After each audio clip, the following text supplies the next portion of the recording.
Bago pa man si Onyok Pineda ay naging mukha ng primetime sa telebisyon, siya isang simpleng batang lalaki mula sa Bacoor, Cavite na may pangarap at pusong naghahangad na makatulong sa pamilya. Si Simon Ezekiel Nulos Pineda, na kilala natin bilang Onyok, ay ipinanganak noong 1 Oktubre 2010 sa Cavite at lumaki sa piling ng isang mapagmahal na pamilya na nag-alaga sa kanya hindi lamang ng tahanan, kundi piyansang moral at debosyon sa kanyang edukasyon. Lumaki si Onyok bilang anak nina Mary Ann Nulos Pineda at Ginoong Pineda. Bagamat hindi detalyado ang pampublikong tala tungkol sa kanyang biyolohikal na ama, malinaw na ang kanyang ina ang mas naging malapit sa kanya. Siya rin ang unang nagbahagi ng mga mahalagang balita gaya ng pagtatapos niya bilang honor student sa elementarya. Ayon sa ina, ang kanilang pamilya ay nakabili ng bahay at sasakyan gamit ang kita mula sa pag-arte ni Onyok sa ang probinsyano. Subalit itinuring din itong pagkakataon na bigyan siya ng mas makabuluhang alternatibo sa kinabukasan, tulad ng regular na pagpasok sa tunay na klase sa eskwelahan. Noong 2014, sumali si Onyok sa segment ng It's Showtime na Mini-Me. Impersonator siya ni Pinoy rock icon Bamboo Manlalak.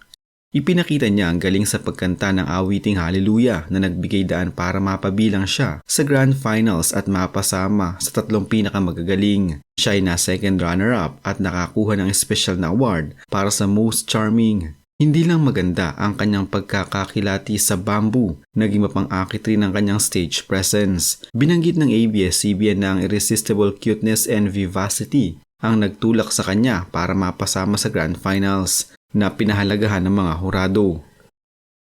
Bukod sa pagiging mini-me, nag-audition din siya para sa Inday Bote kung saan nagsanay siya sa ilalim ni Malu Crisologo bago makakuha ng role, isang dwarf in the magic bottle. Ngunit ang tunay na pambihirang pagkakataon ay nang matagpuan siya ni Coco Martin para sa FPJ's Ang Probinsyano. Ang spark sa kanyang mga mata at kakaibang personalidad sa audition raw ang nagpahanga kay Coco Martin. Si Onyok Pineda ay nadiskubre para sa teleseryeng FPJ's Ang Probinsyano sa isang hindi naasahang paraan.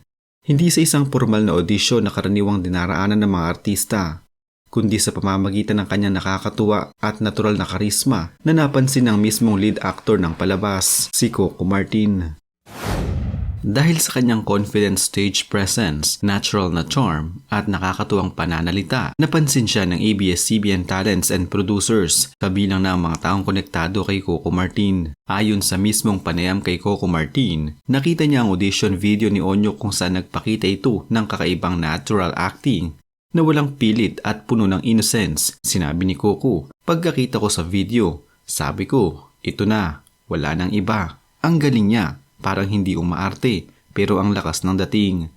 Imbis na dumaan sa mahigpit na audition process, si Onyok ay personal na pinili ni Coco Martin para gumanap bilang Onyok, ang batang nasagip ng karakter ni Cardo mula sa isang masamang sindikato.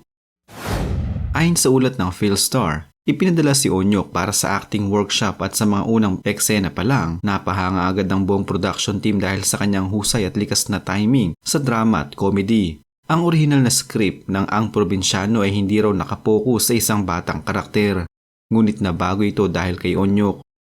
Ang kanyang role ay lumawak at naging isa sa pinakasentrong emosyonal na bahagi ng serye. Dahil dito, tumagal siya sa serye mula 2015 hanggang 2017 at bumalik pa sa 2022 finale bilang pagbibigay pugay sa mga naunang bituin ng palabas. Ang tagumpay niya sa Ang Probinsyano ay nagbukas ng mas maraming pinto. Naging bahagi siya ng blockbuster movie na The Super Parental Guardians noong 2016 kasama sina Vice Ganda at Coco Martin na kumita ng mahigit 500 million pesos at naging highest grossing Filipino film noong panahong iyon. Dito, ipinakita niyang hindi lamang siya pambata sa drama kundi pati sa komedya, lalo na sa kanyang banat ng linya at timing na nakakaaliw. Sumunod pa rito ang pelikulang Loving in Tandem at Ang Panday, kung saan muli siyang pinasok sa mas mainstream roles. Dahil sa kanyang kahusayan, siya ay ginawaran ng mga karangalan gaya ng Most Popular Child Performer mula sa Box Office Entertainment Awards at Best New Male TV Personality mula sa PMPC Star Awards for Television.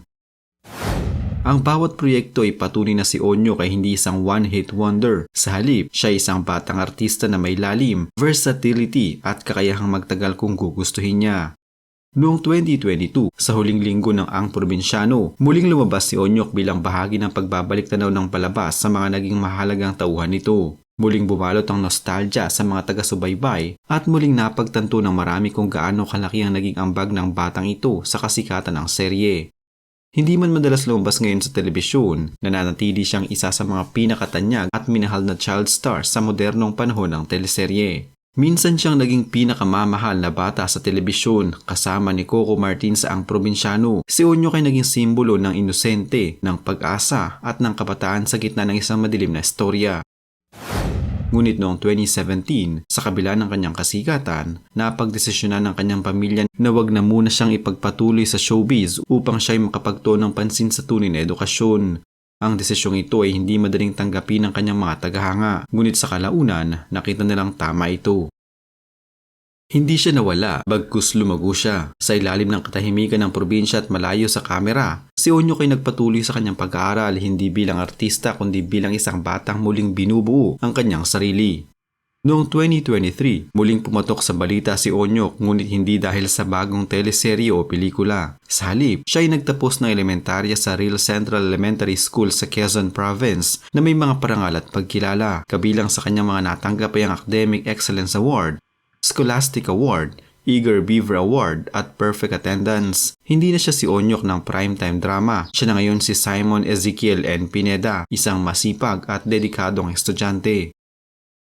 Ibinahagi ng kanyang inang si Marian Pineda sa social media ang kanyang tagumpay, kalaki pang mga medalya, diploma at simpleng mensahe. Sa kasalukuyan, si Onyok ay nasa edad 14 na at patuloy na nag-aaral sa junior high school. Wala siyang bagong proyekto sa telebisyon o pelikula ngunit aktibo ang kanyang pamilya sa pagbabahagi ng kanyang mga milestone sa social media. Sa mga larawang ibinahagi ng kanyang ina, makikitang si Onyok ay isang masayahin at mapagpakumbaba at payapang binatilyo. Tila ba pinipiling tahakin ang landas ng isang normal na kabataan, malayo sa showbiz, malapit sa pamilya at tutok sa sarili. Ang kanyang kasalukuyang pinagkakaabalahan ay ang pag-aaral at ayon sa mga ulat, wala pa siyang balak bumalik sa showbiz sa ngayon. Ngunit nananatili ang posibilidad sapagkat may mga tagahanga pa rin siyang naghihintay at isang pangalan na hindi kailanman nabura sa isipan ng maraming manonood.